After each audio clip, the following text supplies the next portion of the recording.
भारत माता की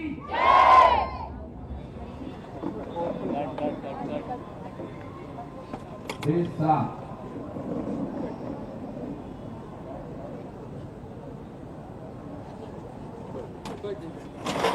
नेताजी भारत की आजादी के पूरे अभियान के दौरान एक महानायक के रूप में हर भारतवासी के लिए बड़े श्रद्धा और सम्मान का स्थान रखते हैं। वर्ष 2021 में नेताजी के योगदान के प्रति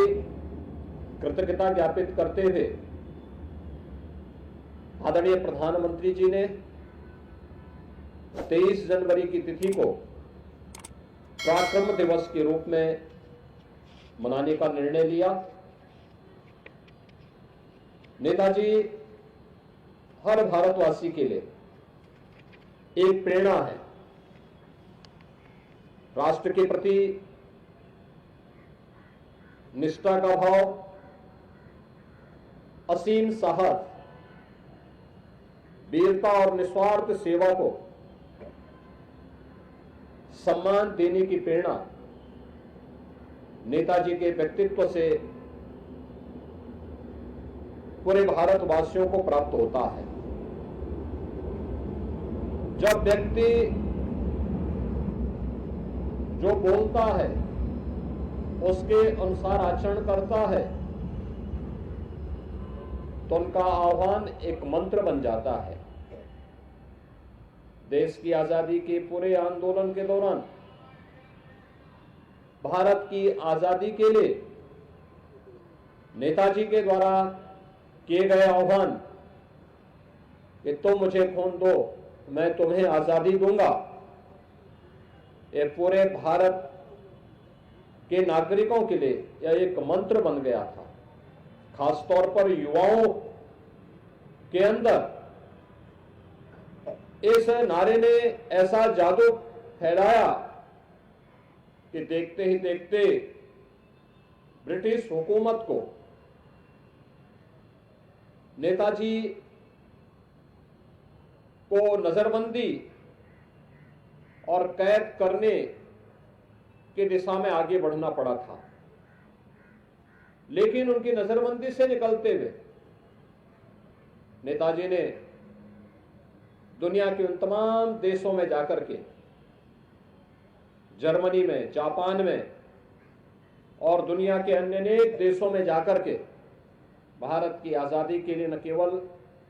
उन देशों के सहयोग से बल्कि युवाओं के लिए अपने संदेश के माध्यम से भी वे एक प्रेरणा भरते रहे। आज जब हम सब नेताजी सुभाष चंद्र बोस की इस पावन जयंती कार्यक्रम के साथ जुड़े हुए हैं, स्वाभाविक रूप से बहुत सारे प्रश्न आज की युवा पीढ़ी के मन में आ रहे होंगे, क्योंकि अक्सर हम देखते हैं कि हर व्यक्ति अपने स्वयं के कैरियर के प्रति चिंतित होता है, लेकिन देश और समाज के सामने जो चुनौतियां हैं उन चुनौतियों की अपनी चुनौती मानने से वह बचने का प्रयास करता है। नेताजी सुभाष चंद्र बोस उस समय की सबसे प्रतिष्ठित सिविल सर्विसेज की सेवा में चयन होने के बावजूद उन्हें विदेशी हुकूमत के अधीन सेवा करने में परहेज था, इसलिए उन्होंने नौकरी छोड़ी। भारत माता की स्वाधीनता के लिए उन्होंने अपनी नौकरी को तिलांजलि दी। यही नहीं, वह एक ऐसा कालखंड था जब साधन के अभाव थे, यह देश गुलाम था, तमाम प्रकार की आपदाएं थी, गुलामी तो थी ही, आपदाएं भी थी। कभी प्लेग की बीमारी फैलती थी, कभी सूखा और अन्य तमाम प्रकार की चुनौतियों का सामना देश को करना पड़ रहा था। उन स्थितियों में सेवा भाव कैसे होना चाहिए, इसकी भी मिसाल उन्होंने अपने उस समय के युवाओं की टीम के साथ मिलकर के बंगाल और देश के अन्य तमाम क्षेत्रों में जाकर के उस प्रकार के अभियान के साथ जुड़ करके युवाओं के लिए एक नई प्रेरणा अपने संवेदना के माध्यम से भरने का कार्य किया। और जब विदेशी हुकूमत से देश को स्वाधीनता कराने की बात आई तो उस पूरे आंदोलन में बढ़ चढ़ करके भाग लेकर के कौन व्यक्ति साथ है कौन नहीं है इसकी चिंता किए बगैर उन्होंने इस पूरे आंदोलन को नेतृत्व प्रदान किया। आज यही कारण है कि देश जब भी युवा पखवाड़ा मनाने की बात करता है तो स्वामी विवेकानंद की पावन जयंती से लेकर के नेताजी सुभाष चंद्र बोस की पावन जयंती तक